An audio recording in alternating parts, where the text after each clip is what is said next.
Bengaluru bakery favorite Khara Buns ஒரு அட்டகாசமான evening snack recipe எப்படி பண்றதுன்னு பார்க்கலாம். முதல்ல இந்த பன்னுக்கு ஒரு மசாலா ரெடி பண்ணி எடுத்துக்க போறோம். ஒரு சின்ன கடாயில எண்ணெய் சேர்த்திடலாம். எண்ணெயில கொஞ்சமா சீரகம் போட்டுக்கிறேன். நல்லா பொடியா நறுக்குன கருவேப்பிலையும் சேர்த்திக்கிறேன்.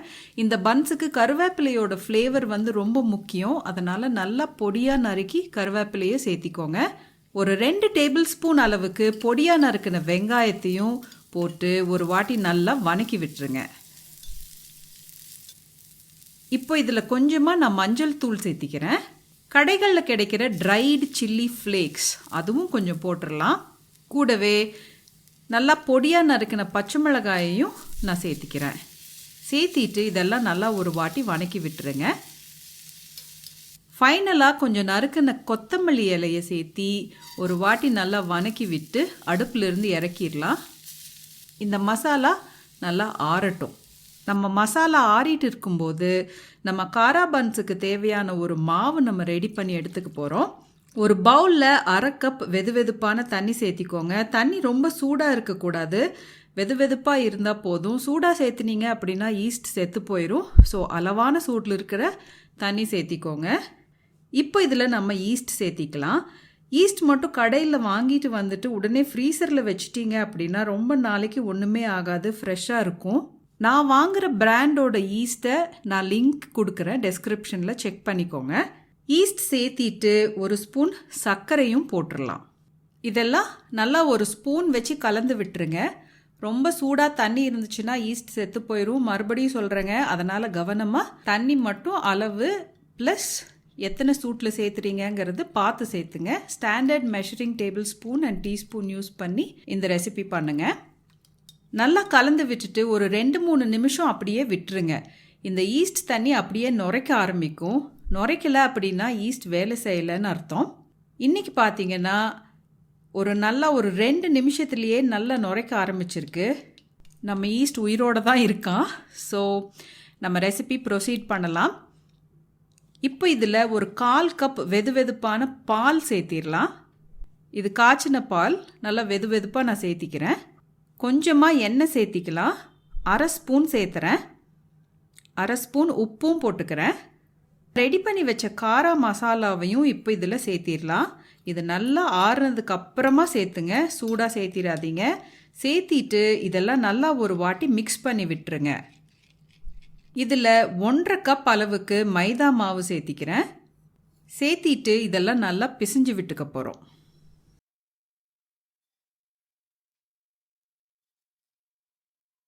இந்த மாவு பிசையும் போது நல்லா சாஃப்டாக தான் இருக்கும். உங்கள் மாவு எவ்வளவுக்கு எவ்வளோ சாஃப்டாக இருக்கோ நம்ம பன்னும் அவ்வளோக்கு அவ்வளோ சாஃப்டாக இருக்கும். நம்ம பிசைஞ்ச மாவை ஒரு டேபிள் டாப்புக்கு மாற்றி நல்லா ஒரு 5-6 நிமிஷம் மறுபடியும் பிசைஞ்சிக்க போகிறோம். இதை நீட் பண்ணுறது அப்படின்னு இங்கிலீஷில் சொல்லுவாங்க. பிசையும் போது கையில் ஒட்டாமல் இருக்க கொஞ்சமாக மாவு ஸ்ப்ரிங்கிள் பண்ணி பிசைஞ்சிக்கோங்க. நிறைய மாவு போட்டிங்கன்னா கடைசியில் நம்ம பன்னு ரொம்ப ஹார்டாக வந்துடும். ஸோ அளவாக மாவு போட்டு பிசைங்க. அளவாக மாவு தூவி நல்லா ஒரு 5-6 நிமிஷம் பிசைஞ்சு எடுத்துக்கலாம். நம்ம மாவு பிசைய பிசைய கைக்கு ஒட்டாமல் வந்துடும்.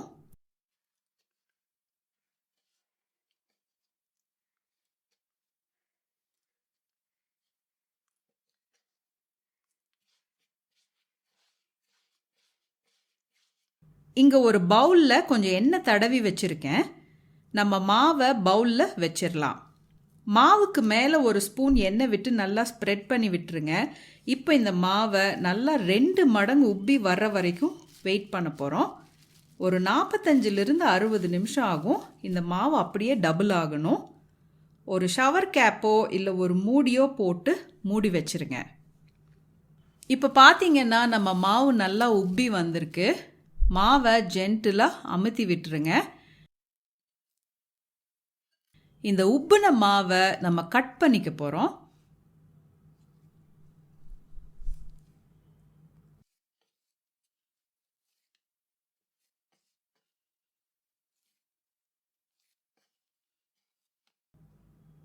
இந்த சின்ன பிளாஸ்டிக் ஷீட் நான் கையில் வச்சுருக்கேன் பார்த்தீங்களா, இதுக்கு பேர் பெஞ்ச் ஸ்க்ரேப்பர். டெஸ்கிரிப்ஷனில் செக் பண்ணிக்கோங்க. இதை வச்சு மாவை நல்லா 8 துண்டுகளாக கட் பண்ணிக்க போகிறோம்.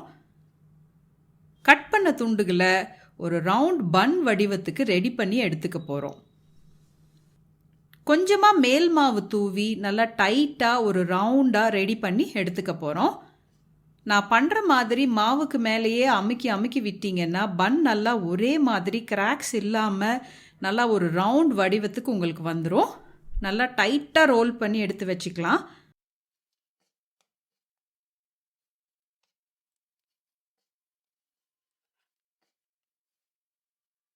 இந்த மாதிரி எல்லா துண்டுகளையும் ரோல் பண்ணி நம்ம ரெடி பண்ணி எடுத்து வச்சுக்கலாம். இப்போ நம்ம பன் ஷேப் பண்ணி எடுத்துகிட்டு வந்துட்டோம். இது ஒரு 15 நிமிஷம் அப்படியே விட்டுருங்க. இது மறுபடியும் லைட்டாக உப்பும். இப்போ 15 நிமிஷம் ஆயிடுச்சு. இந்த பன்னுக்கு மேலே ஒரு ப்ரஷ் வச்சு பால் ப்ரஷ் பண்ணி விட்டுருங்க. இது காய்ச்சின பால். இப்படி பண்ணணும்னா நம்ம பன் நல்லா கோல்டன் கலரில் பேக் ஆகி வரும். நல்லா சொட்டை இல்லாமல் எல்லா பக்கமும் ப்ரஷ் பண்ணி விட்டுருங்க. இப்போ நம்ம பன் அவனுக்குள்ளே போக தயாராகிருச்சு. நான் ஏற்கனவே அவனை ஒரு 200 டிகிரி செல்சியஸ்க்கு ஒரு 15 நிமிஷமாக ப்ரீஹீட் பண்ணி வச்சுருக்கேன். நம்ம பன்னை அவனில் வச்சு ஒரு 18லிருந்து 20 நிமிஷம் பேக் பண்ணி எடுத்துக்க போகிறோம். நம்ம பன் அவன்லேருந்து சூடாக வெளியே வந்துட்டான். சும்மா கும்முன்னு எப்படி இருக்கான் பாருங்க. இந்த பன் மேலே ஒரு பேஸ்ட்ரி ப்ரஷ் வச்சு நெய்யை ப்ரஷ் பண்ணி விட்டுருங்க.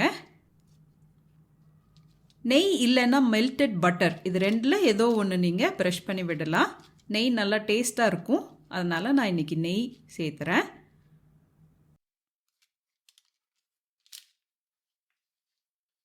வீட்டிலையே சூப்பராக ஒரு பெங்களூரு பேக்கரி ஸ்டைல் ஃபேமஸ் காரா பன்ஸ் நல்லா சாஃப்டாக சூப்பராக கும்முன்னு ரெடி ஆயிடுச்சு. கண்டிப்பாக வீட்டில் ட்ரை பண்ணி பாருங்கள். தேங்க்யூ ஸோ மச் ஃபார் வாட்சிங்.